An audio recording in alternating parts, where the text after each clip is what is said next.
Hello, everybody. I am John Allen, the editor of Crux, and your host here on Last Week in the Church. This is the program where we channel our inner prospectors. We break out our tin pans and sluice through the torrent of Vatican and global church news over the past week, looking for those few nuggets of gold.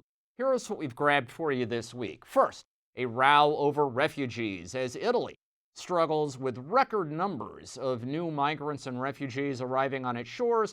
The Pope is celebrating the role of NGOs that engage in seaborne rescues, a role that is becoming increasingly controversial. We'll explain. Second, reform of the reform. The Pope tweaks his own new law intended to hold bishops and other superiors accountable for their handling of sex abuse cases. Supporters say it's another indication the Pope is for real. Critics say it's not nearly enough. We'll take a look at that debate.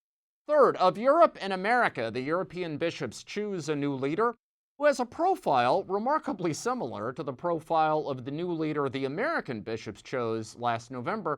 So why is the public reaction to these two results so dramatically different? We'll try to figure out what's going on there. Fourth, exit strategy for a lightning rod. Rumors in Rome are that the Pope is about to send packing German Archbishop Georg Gänswein, the controversial secretary to the late Pope Benedict XVI. We'll explain why, if that's indeed the case, it's really no more than business as usual. Fifth, memories of a massacre. Italy's annual observance of one of the worst civilian atrocities of the Second World War, and why it is sort of a metaphor for the lights and shadows of the Church's movement through history. And then finally, lessons in limits, how a couple of recent stories have illustrated some hard lessons in the limits of papal power. All that is waiting for you on this week's episode, so please stick around. Well, welcome back. Thank you for being with us. Happy Tuesday to you, everybody. Happy Tuesday, March 28th. We begin this week, as it was a very busy news week. We begin with a row over refugees. So Italy in the first part of 2023 is once again coping with record numbers of new arrivals, migrants and refugees. In this case, mostly people attempting to make the crossing over the Mediterranean from Tunisia. Some of them Tunisians fleeing that country's political and economic chaos. Many of them people from sub-Saharan African nations who have made their way up to Tunisia trying to get into Europe. Just this past weekend, so from Friday night through Sunday night, more than 3,300 people were rescued by the Italian Coast Guard on 58 separate boats that had taken off from Tunisia trying to get across the Mediterranean. So far, in the first 3 months of 2023, Italy has accommodated more than 20,000 people. If that were to keep up throughout the year, it would break the record set in 2016 at the peak of the European refugee crisis. While all this is going on, this past week, Pope Francis received in audience an NGO called Mediterranea Saving Humans. This is one of those NGOs that operates a rescue boat. It's called the Mario Jonio. It's an old tugboat from 1972 that's been converted into a rescue vessel that sets off into the Mediterranean and tries to pick up these desperate migrants and refugees who are often on these dangerous, overcrowded, flimsy little boats trying to make their way across the sea. Now, one level you could say that is a magnificent humanitarian service, but what critics claim is that some of these NGOs, anyway, are actually doing this for profit, that they're trawling the Mediterranean looking for people that they can pick up and then looking to get paid off for having done that. In effect, these critics say that these NGOs are fueling illegal immigration and acting as kind of surrogates or accomplices of human traffickers. The group that the Pope received this week, Mediterranea, is actually currently under investigation in Sicily. Allegedly, in 2021, they were paid $135,000 by a Danish oil company. One of their tankers had rescued 25 migrants. They were then turned over to this NGO that then dropped them off at a port in Italy. They would argue that was doing their humanitarian duty. Critics say that was a payoff for basically breaking Italian law. In any event, it's pretty clear whose side has Pope Francis's heart in this debate.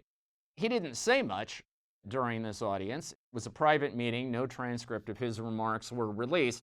Nevertheless, after the fact, one of the leaders of this group revealed that he and the Pope had talked about the reactions of the current Italian government to a tragedy that recently took place off the coast of southern Libya, in which 91 migrants lost their lives when their boat shipwrecked. And the conversation was not particularly positive about the role of Italy's current center-right government, which is attempting to enforce some fairly tough anti-immigrant measures. In any event, all signs are that this debate is going to continue. Pope Francis will continue acting as the primary voice of conscience for migrants and refugees on the global stage. All right, second, reform of the reform. So in 2019, Pope Francis decreed a new statute for the Catholic Church called Vos Estis, comes from that line in the Gospel that you are the light of the world. And basically, it was a new set of rules intended to hold bishops and religious superiors accountable for their handling of sex abuse cases. That is, to provide a legal mechanism for punishing bishops if they knew about abuse but failed to act appropriately. It was hailed at the time as a dramatic step forward in the push for transparency and accountability in the fight against sexual abuse in the Catholic Church. Pope Francis recently issued a set of revisions to this law this past week. First of all, making it permanent, because when it was issued in 2019, it was on a sort of trial basis. It's now permanent. Among the major changes the Pope made, first, he has indicated the law will now apply to lay leaders in the church, as well as bishops and religious superiors. This in the wake of a couple of high-profile lay organizations whose lay leaders since 2019 have been revealed to have been engaged in patterns of abuse that would include Jean Vanier, the founder of the L'Arche community, also Luis Fernando Figari, founder of the Sodality of Christian Life. Another major change is that in addition to minors, vulnerable adults have also been listed as potential victims of abuse for whom this law would apply. Now, as I said at the top, fans of the Pope's approach are saying this is another indication of how seriously Pope Francis takes the fight against abuse. Critics, on the other hand, fault this law of Vos Estis and also the amendments to it on a number of fronts. One, they say it is still bishops policing other bishops, so it's the old boys network in action. Two, they say there is no requirement that bishops have to become mandatory reporters. It simply says they should report abuse to the police and other authorities if that is the law of the land in the place where a bishop is located. Third, they say there is no requirement that bishops have to make public accusations of sexual abuse. Fourth and finally, they say the law simply isn't being applied. The group bishopaccountability.org, for instance, has done a study claiming that of more than 5,600 Catholic bishops in the church, since Vos Estis was decreed in 2019, only 40 have actually been investigated, and only half of those cases was any sort of punishment imposed. Usually it was just a quiet resignation. No superior or bishop, they say, has been laicized, that is, expelled from the priesthood. None have even lost their titles, this group claims, as a result of Vos Estis. So the debate over how effective this law and its most recent amendments are will go on. I think most observers would probably say that Francis has moved the ball much further than it was when he inherited the church 10 years ago, would probably also say there is still some work left to be done. All right, third up this week, of Europe and America. So the European bishops this week elected a new president for their organization called Comice. Basically, it's a group of the Episcopal conferences of the European Union. And that new leader is Italian Bishop Mariano Crociata of the Diocese of Latina. Latina is a small town in the region of Lazio. It's about 45 miles or so south of where we are sitting right now in the heart of Rome. Now, what is interesting about this is that Crociata's reputation is as basically a center-right guy, prelate, that is moderate to conservative, who came up as the protege of a very powerful, influential, conservative Italian cardinal. In his case, Italian Cardinal Angelo Bagnasco, who for many years was the president of the powerful Italian Bishops' Conference, CE. Now, I note all this because last November, the American bishops elected their own new president, Archbishop Timothy Broglio, head of the military archdiocese in the States. What's his background? Well, he was a center-right prelate who was the protege of an influential conservative Italian cardinal. In his case, Italian Cardinal Angelo Sodano, who had been the Vatican Secretary of State under Pope John Paul II. Broglio, for a time, had been one of his secretaries. So you've got two guys, basically, whose reputations are identical, whose profiles are identical. Yet when Broglio got elected, this was spun far and wide as a huge act of defiance by the American bishops. You know, Americans vote for anti-Francis president, was the headline in a lot of places. When the Europeans elect Crociati, it has generated nothing but yawns across the board, basically no reaction whatsoever. Why? Well, I would submit to you folks, it is a lesson in the power of narrative. The narrative about the American bishops is that they are conservative opponents of Francis. The narrative about the European bishops is that for the most part, they're liberal, if anything, even more liberal than Pope Francis. I mean, look at what's going on in Germany, right? So the idea that the Americans would elect somebody who was not on the same page with Francis, that makes a lot of sense to the media, and so we play it up.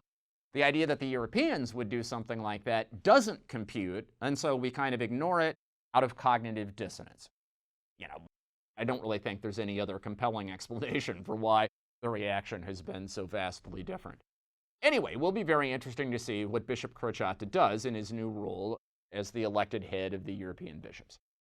All right, fourth up this week, exit strategy for a lightning rod. So by now, we all know the name of German Archbishop Georg Gänswein, the longtime priest secretary to Cardinal Joseph Ratzinger when he was the prefect of the Congregation for the Doctrine of the Faith, and then to Pope Benedict XVI when Ratzinger was elected to the papacy following John Paul II in 2005.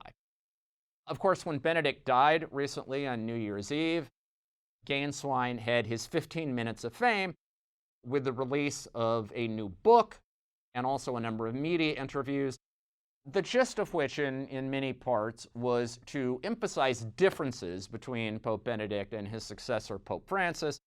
Many people thought Gänswein was, in effect, kind of fueling a civil war in the church. Rumors now are that Gänswein is going to be sent packing from Rome. The hot rumor in Rome, is that he is about to be named the new apostolic nuncio, that's papal ambassador, in the Central American nation of Costa Rica. Now, when and if that happens, it's going to be spun as a kind of dramatic exile, Pope Francis putting one of his critics in the deep freeze. And look, there's absolutely nothing I can do to stop that process. It is baked into the cake of how the media is going to handle this situation. But can I just inject one note of perspective, which is, assuming this happens, it will be absolutely par for the course. Let's look at what happened to the priest secretaries of the handful of popes that preceded Gänswein and Benedict. So, Loris Capovilla, the priest secretary to John the 23rd, he was made the prelate of the Holy House of Loreto, and after his retirement lived in Sotto il Monte, near Bergamo, the hometown of John the 23rd. Pasquale Macchi, the priest secretary to Paul VI, was himself made the prelate of the Holy House of Loreto, and then, in retirement, lived in Brescia, the hometown of Paul VI. Don Diego Lorenzi, who was the priest secretary to Pope John Paul I, the Pope of 33 days, he's a Don Orione father, and after his papacy was over, ended up doing time serving in a Orione mission in Manila in one of the largest slums in the world, a real sort of riches to rags story. Don Diego is now in retirement in a religious institute outside of Milan. Don Stanislaw Dziwisz, the priest secretary to Pope John Paul II, was made the Archbishop of Krakow and then a cardinal, continues to live in Poland. The moral of the story, priest secretaries, when their popes die, are inevitably seen as symbols of the ancien regime, right? The old administration. And so the most natural thing in the world is to give them some kind of a gig outside of Rome, so that they are not a distraction and they do not become a lightning rod for division. The thing that made Gänswein anomalous, quite honestly, was that his pope didn't die. His pope resigned. And so Gänswein remained by his side in the Vatican for the decade after that fateful decision. But the truth of it is, looking back, maybe the thing that would have made more sense would have been to send Gänswein away immediately. In any event, if that happens now, it is not going to be an anomaly. It is going to be a return to form. All right, fifth up this week, memories of a massacre. So this past week, March 24th, Italy marked its annual observance of the anniversary of the massacre in the Fosse Ardeatine. Fosse is the Italian word for cave. So these are the Ardeatine caves just outside Rome. In 1944, a group of Italian partisans, that is, people who were resisting the German occupation of Rome and of Italy, attacked a column of German soldiers here in the city of Rome, not far from where we are sitting, actually, a small Roman street called the Via Rasella. In the end, 33 German troops died in that attack. In reprisal, Adolf Hitler himself personally ordered that 10 Italians had to be executed for every one German who died. So basically what the German occupiers did is they emptied the jails of all the political prisoners they had at that moment. They didn't have quite enough to get to 330, so they added in about 70 Jews who were just kind of randomly rounded up, and other dissidents and perceived troublemakers. In the end, 335 people were trucked out to the Ardeatine caves, their hands bound behind their back. They were then made to kneel. They were shot in the back of the head. When the killing was over, German engineers detonated bombs to seal the caves, so the remains of the victims were not actually recovered until after the liberation of Rome. It was one of the worst civilian massacres during the Second World War, and as I say, it continues to sort of haunt Italy to this day.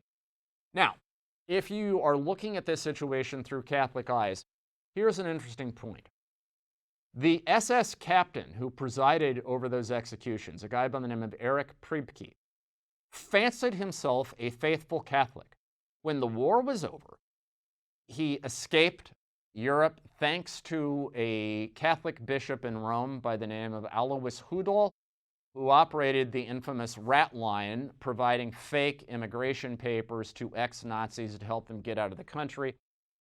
Priebke relocated to Argentina. He was eventually arrested after an ABC News report by Sam Donaldson, and then extradited back to Italy to stand trial. During that, and then he was eventually sentenced to life imprisonment, house arrest, life imprisonment. During that entire period, he continued to be a faithful mass goer. When he died, the Vicariate of Rome banned a funeral for him in any Roman church, but the Society of Pius X, the breakaway Latin Mass group, celebrated a funeral mass for Priebke with one of their priests describing him as a good Catholic. So you have an SS executioner and a bishop who operated a rat line as part of this story, but it is also worth remembering that one of the people who died in the Fosse Ardeatine was an Italian priest who was a champion of the partisans and who, after his arrest, actually gave up his meals in prison to people who were being denied food as a form of punishment. He became the model for the priest hero of the famous neo-realist film in 1945, Roma Città Aperta, Rome Open City, which captures the feel of Rome in those days. That character in that film was based on the priest who died in the Fosse Ardeatine and another Catholic priest who died a month later, who was also supporting the partisans in the resistance to the Nazis, and who was arrested, tortured, but under torture, refused to name any of his accomplices. He was accompanied to his death by the bishop who had ordained him to the priesthood, and his last words were, "Father, forgive them, for they know not what they are doing." By the way, the firing squad that executed him was composed of 12 Italian soldiers. 10 of them fired into the air rather than shoot this priest. The other two intentionally missed. The SS officer presiding over it had to pull out his own sidearm and put a bullet in the priest's head in order to kill him.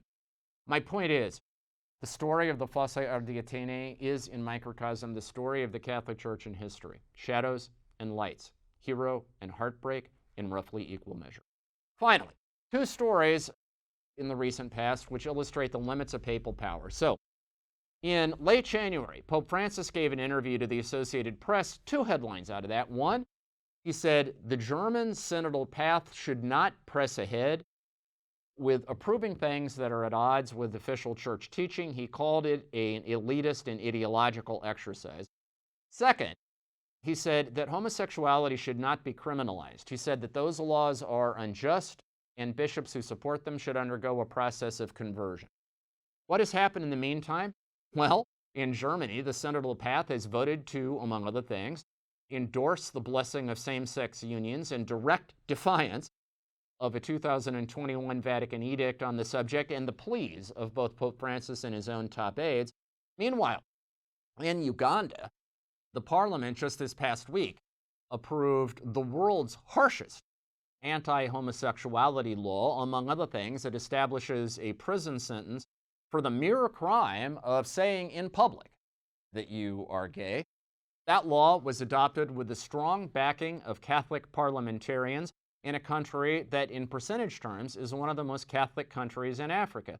Meanwhile, in neighboring Kenya, the Catholic bishops there have condemned a Supreme Court decision decriminalizing pro-gay groups, calling that an assault on life. Now, if Pope Francis were truly omnipotent and is all-powerful, if he had a magic wand and could control the church with merely by waving it, these two things would never have happened. You know, the problem in much Catholic reflection, I would submit, is that we consider the Pope both the cause of and the solution to all of our problems. Ladies and gentlemen, neither thing is really true. Most of the problems that we face in the church have not been caused by popes, and they are not going to be solved by popes. The fault, ladies and gentlemen, is not in our popes, but in ourselves. You can find full coverage of all of these stories on the Crux site. That is cruxnow.com. Again, cruxnow.com, your one-stop shopping destination for the very best in smart, wired, and independent Catholic journalism. While you're on the site, please do, if you can, make a small financial contribution to help keep the lights on. We would appreciate it. We will be here next week, same bat time, same bat channel. In the meantime, stay safe, stay healthy, have a fantastic and blessed week, and we will talk to you again soon.